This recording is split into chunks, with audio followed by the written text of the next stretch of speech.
Hey, this is Equipped for Battle. Welcome back. I'm Carly, and today I'm going to talk to you about why Ouija boards are evil, how they let evil spirits in, and how you can close the doors if you feel like you've let an evil spirit in using Ouija boards.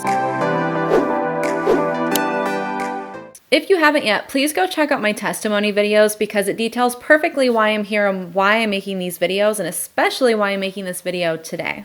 In the late 1800s, there was a huge boom in spiritualism. Everyone and their grandma, they were out doing seances, communicating with spirits, seeking out mediums and psychics. There was just this huge boom in this spiritualistic wave. Even well-meaning church-going people, they didn't think there was anything weird about it. It was actually like a very common thing in the United States because this boom just kind of took off. The seances were the big ticket items because the seances seemed to be the thing that actually brought spirits through. This was something that was done on a Saturday night to hang out with family and friends, and it was actually considered a very normal part of life, and it wasn't weird at all. Through the spiritualistic boom, something happened. There was this board created called the Ouija board. It had the alphabet on it, numbers, yes, no, hello, and goodbye on it. And it had this dial that people would use, and it would move around and it would spell things out, it would say hello, and it was considered to be an opening to the spiritual realm, and this is how they can communicate with you. Now, there's a patent on this game, and apparently to prove that this game actually worked and that the board actually worked and they were communicating with spirits, they had to prove to the people who were patenting it that it was real. And apparently they were able to prove that. They were able to spell out the name of the guy who was going to patent the product, even though they didn't know the name, because they communicated with the spirits and the spirits told them the name and they spelled it out and the guy believed them. There are many stories about the Ouija board, and I feel like so many people have a story about it, or they know somebody who's used a Ouija board and they have a personal story about it. So it's a very popular thing. I mean, you can go to the corner store and get it at Target if you want to. I mean, it's just a very common object anymore. It's considered a game, but we all know that it communicates with spirits.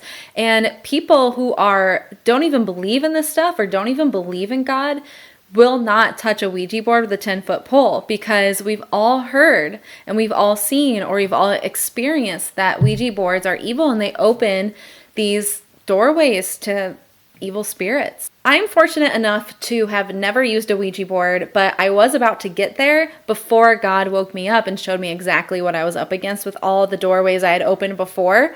So even though I was lucky enough to never use a Ouija board, or blessed enough is the word I should be using, I already did so much that opened doorways that I don't even think a Ouija board would have even mattered at that time. But I've never had experience with a Ouija board, thank God, but I know people who have. And one of those people was my grandmother. And this was even before the exorcism movies came out. So this was in the 50s or 60s. She was at her friend's house and they had a Ouija board. They set up a little folding table. They had the Ouija board on it and they were using it to communicate with spirits. She said nothing really happened at first, and just before they were about to give up because nothing was happening, something started to happen. She said that they started to communicate with a spirit. And what happened is the room kind of got darker. She felt like there was an evil presence, and she noticed that the table started moving. The table actually started lifting. From what I remember is that she looked under the table and no one's hands were on it and no one was lifting it up with their knees or their feet. She said what she did was leave. She ran out of the house, never touched a Ouija board again, and she even has a difficult time even sharing that story. She shared it with me once and has never talked about it again. My grandmother is not a liar, and what she experienced in that room terrified her to her core, and she firmly believes that something demonic came through that Ouija board. There are many stories about a Ouija board bringing in evil spirits. And for the most part, people don't understand what kind of doorways they're opening up. Sometimes people want that fear factor, and so the demons will just kind of come in and say, here's your fear factor. But for whatever reason, the Ouija board specifically seems to be opening these doorways that are very difficult to close.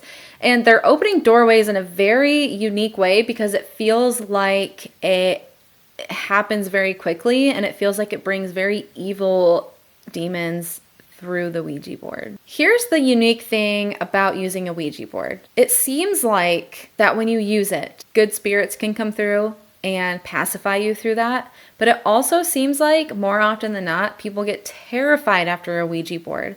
Like they instantly feel the room change and that something evil had entered it. And so regardless of what's being said on the Ouija board, they feel the evil in the room when they're doing it. What I attribute that to and why they don't feel it during mediums or psychics or using crystals or meditation is because it's a direct line to calling out and almost praying to evil spirits.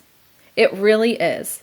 There's no deception there. You are trying to communicate with spirits. There's already that notion that evil spirits can come through, and you are doing the Ouija board and communicating with spirits already knowing that evil can come through. And so you're choosing that. You are choosing to communicate with the evil spirits at that point, and knowing that you could open a door that you don't know how to close. Another thing about Ouija board is, and I've talked about this before, but there's the separation with tarot and going to mediums that you just don't have with the Ouija board. What I mean by that is that the mediums and the psychics and the tarot card readers, they are sitting in the seat where you would be sitting if you were doing the Ouija board. They are the ones saying, I'm the master at this craft. I know that I can protect you through this, and I'm only talking to good spirits. But you don't know that. And also, they don't know that. They don't know what type of spirits they're connecting with. They don't know that it's good spirits, even though they think that they know it's good spirits. And they are not masters at this craft because they're here in the physical world. They are in the real world. They are on Earth. They think that what they're communicating with is within their power and control, and it's not. But there is that separation that you aren't doing it yourself, and they themselves are in that hot seat doing it. They're still opening doorways, and they're still opening doorways for you where you can bring an attachment home yourself. Now, when it comes to Ouija board, the reason why people stay away from that more and tend to go to mediums and psychics, and that's kind of more considered like a safe way of communicating with spirits, but Ouija board isn't, is because you don't trust yourself during Ouija board sessions. You don't trust yourself to now open a doorway that you can't close, and therefore now you invited an evil spirit into your life. So if you don't trust yourself not to do that and to communicate with evil spirits, and if something comes through, you don't know how to close it, why would you put that trust into another person's hands who you also don't know and claims to be a master at their craft? I mean, that is just insane to me. So think about that next time you want to touch a Ouija board, but also the next time you want to go to a medium or a psychic, because you're opening the same doorways. Did you ever think about that?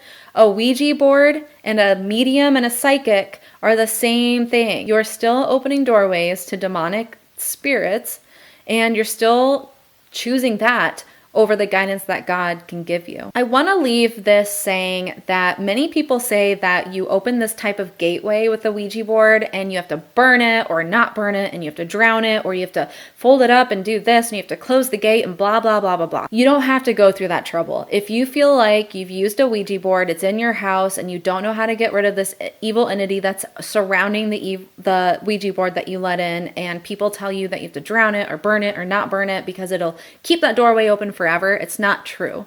You do not keep that doorway open forever if you choose Jesus Christ as your Lord and Savior, because He will come in and save you, and He will cut the ties that you've let in through demonic forces, and then you can take that Ouija board that's absolutely crap and nothing and throw it in the trash. And if you feel like you let something in using a Ouija board, if you feel like you let something evil in, you'll feel it in your body, you'll feel it in your bones, you'll just know that you let something evil in. Just know that you don't have to drown it, you don't have to leave it underwater for the rest of your life or bury it or burn it. If you accept Jesus into your life and you ask Him for guidance and help to expel the spirits that you let in through the Ouija board, He will. And then you can take that Ouija board that's just a board and you can throw it in the trash. It is that easy to free yourself from whatever you let in using that Ouija board. And that's good news. That is good news. You don't have to go through the trouble of putting it underwater in a bucket and putting a paint can on top of it and leaving it there for the day that you die, and then it's someone else's problem. That is just hocus pocus. The truth is that if you let Jesus in to help you and protect you and save you, you can take that Ouija board, throw it in the trash, and never go back to something like that again. It's important that you don't go back to something like that again. There is a way to save you and free you from the demonic kind of doorways that you open through Ouija board. And this is very important. If you really feel like you opened a doorway through Ouija board, you have to close it for peace of mind, for comfort, for your life, for your soul. And the way to do that is to turn away from it, ask Jesus for help, and see what he can do in your life. Hey, Equipped for Battle here. I'm Carly. Thank you so much for watching this video about Ouija boards. By the way, subscribe if you haven't yet. I'm making content all the time. Like, share this if you need to. Comment down below if you've experienced anything with Ouija, if you have a Ouija board in your house and you don't know what to do with it because you're scared that you're gonna let something out. Please comment down below. Thank you everyone for watching. God bless.